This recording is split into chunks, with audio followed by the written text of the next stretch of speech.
আমার দাদা দামাত বরাকাতু মানে আল্লাহ মাউলিফুরি দামাত বরাকাতু যারা দালাল দালাল বলছে এরা কি বিএনপির সাথে কোনোদিন জুটে যায়নি? সেই দিন তারা কার দালাল ছিল? উনি দালালির সংজ্ঞা কেন জানলেন না? তো আমি একটু দালালির সংজ্ঞা আজকে ওনাকে শিখাবো। আমি নাতি হিসাবে দাদাকে তো শিখাইতেই পারি, দাদা বুড়ো হয়ে গেছে। ওনার যে বক্তব্য, সেই বক্তব্য অনুযায়ী জমিয়ত যে বিএনপির সাথে যেই জোট করেছে, এবার আগেও করেছে, জামায়াত তো আগে করেছে। তো আপনি যদি দালালি বলেন দুইটাকেই বলতে হবে, যদি কৌশল বলেন দুইটাকেই বলতে হবে।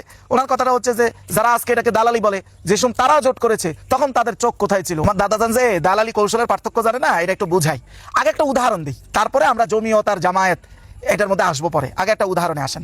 মুসাইলামা কাযযাব যে মানে অর্থাৎ রসুলের জীবদ্দশায় যে নবুয়তি দাবি করছে, পরে যখন দেখছে যে অবস্থা খারাপ তখন বলছে আমি অর্ধেক নবী, আপনি অর্ধেক আমি অর্ধেক, নাউযুবিল্লাহি মিন যালিক। তো মুসাইলামার ব্যাপারে যে আল মাআরিফ যে কিতাব লিখেছেন ইবনে কুতাইবা, ওনার এই কিতাবের 1 নম্বর খণ্ড 405 নম্বর পৃষ্ঠা, পুরোটা দেখলেই 5-6 দেখলেই দেখবেন এই আলোচনাটা চলে আসছে সুন্দর করে। সেই আলোচনাটা হলো যে মুসাইলামা এক মহিলাকে বিবাহ করার মাধ্যমে মুসাইলামা এই বিবাহ চুক্তিকে পুঁজি করে, বিবাহ চুক্তির মাধ্যমে বনু তামিমকে তার হালিফ বানায় নিচ্ছে, অর্থাৎ বনু তামিমকে তার মিত্র গোষ্ঠী হিসেবে সে গ্রহণ করেছে।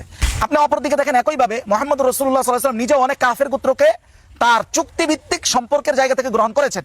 যেমন সিরাত ইবনে হিশামের একটা বর্ণনা তো বিশাল আছে যে ইন্নাহু রাসূল এরও বলছেন ইন্নাহু মান তাবিআনা মিন ইয়াহুদ, ইহুদিদের যারা আমাদেরকে অনুসরণ করবে ফাইন্না লাহুন নাসর ওয়াল উসওয়া, তাদের জন্য আমাদের সহযোগিতা, সাহায্য, ভালো আচরণ এগুলো থাকবে। আচ্ছা বলেন তো, ইহুদিরা আমাদেরকে অনুসরণ করার অর্থ কি? মানে মুসলমান হয়ে যাওয়া? তো মুসলমান হলে তো ইহুদি থাকে না, এই শব্দটারই তো কোনো প্রয়োজন নেই। তার মানে সে ইহুদি, সে আল্লাহর দুশমনী, কিন্তু কোনো একটা বিষয় সে চুক্তিভিত্তিক আমার সাথে সম্পর্ক রাখবে, মানে জোট করবে। মদিনার সনদে তো ইহুদির সাথে জোটই হয়েছে। এখন বলেন তো, একইভাবে মুসাইলামাকে যে কাজ করতে দেখলাম, স্বয়ং নবী আকরাম সাল্লাল্লাহু আলাইহি ওয়াসাল্লামও ঠিক একই ধরনের কাজ করছেন, কিন্তু দুই কাজের ফলাফল আর হুকুম কি এক? এখানে নিশ্চয়ই একটা দালালি ছিল, একটা ধোঁকা ছিল, আর একটা কৌশল ছিল। তার মানে হলো কাজ এক হওয়া সত্ত্বেও উদ্দেশ্য, প্রেক্ষাপট, পরিস্থিতি সবগুলো বিবেচনায় ফলাফল ভিন্ন আসতে পারে। এটা আমার আল্লামা ওলিপুরি জানেন না।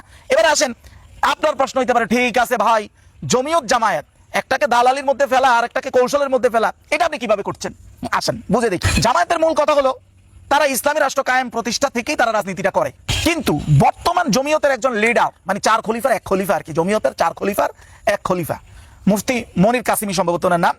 উনি স্পষ্ট এই কথা বলেছেন। ওনাকে সাংবাদিকরা যখন প্রশ্ন করেছে, ইন্টারনেটে আপনারা ভিডিও পেয়ে যাবেন, সার্চ করলে খুঁজলে পেয়ে যাবেন। এমন হইতে পারে আমার এই আলোচনার কমেন্ট বক্সে কেউ দিয়ে দিতে পারে। উনি স্পষ্ট স্টেটমেন্ট দিয়েছেন যে আমাদের এই জমিয়ত দল কোনো ইসলামিক দলই না।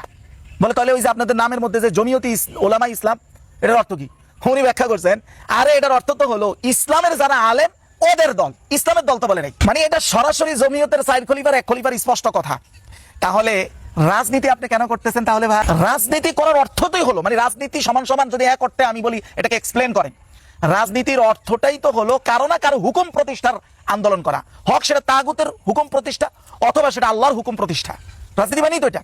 এখন ওনারা বলতেছেন এটা ইসলামিক দল না, তারপরও তারা রাজনীতি করতেছেন। তাহলে কার হুকুম প্রতিষ্ঠার রাজনীতি তারা করতেছেন? যেখানে আল্লাহ সূরা ইউসুফের 40 নম্বর আয়াতের বর্ণনায় স্পষ্ট বলতেছেন ইনিল হুকমু ইল্লা লিল্লাহ, হুকুম তো একজন মুসলমান শুধুমাত্র আল্লাহর হুকুম প্রতিষ্ঠার রাজনীতি করবে। আমার আল্লাহ তা'বুদু ইল্লা ইয়া, এটাই তার ইবাদত। আর আল্লাহ আদেশ করেছেন আল্লাহর ইবাদত ছাড়া কারো ইবাদত না করতে।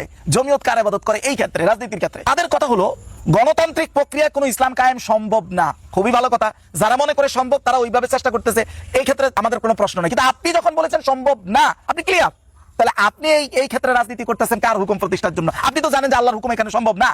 তাহলে আপনি আল্লাহর হুকুম সম্ভব না এটা জেনে আলেম হয়ে আপনি কিভাবে এখানে রাজনীতি করতেছেন? কারণ কি জানেন? ধরেন আপনার স্ত্রীর সন্তান হবে, আপনার সন্তান হবে, আপনি স্পষ্ট জানলেন যে নর্মাল ডেলিভারি সম্ভব না, তখন একজন সৎ স্বামীর পরিচয় হিসেবে আপনি বিকল্প খুঁজবেন, এটাই সততার পরিচয়। কিন্তু যদি বিকল্প না খুঁজে আপনি জোরপূর্বক, এটা স্পষ্ট আপনি জানেন যে হবে না, আপনি নিজেও বলছেন হবে না, ধরেন এরপর যদি আপনি চান যে নর্মালি হোক, তার মানে আপনি আপনার স্ত্রীকে মারতে চাচ্ছেন। ক্লিয়ার? তাহলে জমিয়ত স্পষ্ট বলেছে, তাদের একজন শীর্ষস্থানীয় নেতা, যে গণতান্ত্রিক প্রক্রিয়া ইসলাম হবে না সেটা জানে, তাহলে তার অন্য প্রক্রিয়া না গিয়া এই প্রক্রিয়ায় সে রাজনীতি করতেছে, আর অর্থ হলো সে ইসলামের ক্ষতি করতেছে। ওখানে যখন মুসাইলামা কাযযাবের কাজ আর মুহাম্মদ রাসূলুল্লাহর কাজ একই হলেও ফলাফল এক না, জমিয়ত জামায়াতের কাজ দেখতে এক হলেও ফলাফল ও উদ্দেশ্য এক না। আর ফলাফল যে এক না এটা তো অভ্যন্তরীণ ভাবে বুঝাইলাম, বাহ্যিকভাবে তো ক্লিয়ার। আপনি মনে করেন এখন জমিয়তের যে পরিস্থিতি, আপনি দেখেন বাংলাদেশের মুভমেন্টে এইবারই একমাত্র, এর আগে আর কখনোই আসে নাই, যেখানে বাংলাদেশের 90 অথবা 80% মুসলমান চেয়েছে ইসলামী হুকুমত চলে আসুক, হুজুররা এক হোক। 80% মুসলমানের আকাঙ্ক্ষাকে লাভ বুদ্ধি দিয়ে ওই আকাবিরদের প্রোপাগান্ডার সিলসিলার ওয়ারিসরা সেই ওয়ারাসাতকে ধরে রাখলো। এইটা আমার দাদা দালালি বুঝে আসে না। মনে কষ্ট নিয়ে লাস্ট একটা কথা বলি, আপনি যদি চোরেরে যায় জিগান ভাই চুরির সংখ্যাটা বলো তো, ও কি বলবে? ব্যাস, আর কিছু বুঝার নাই।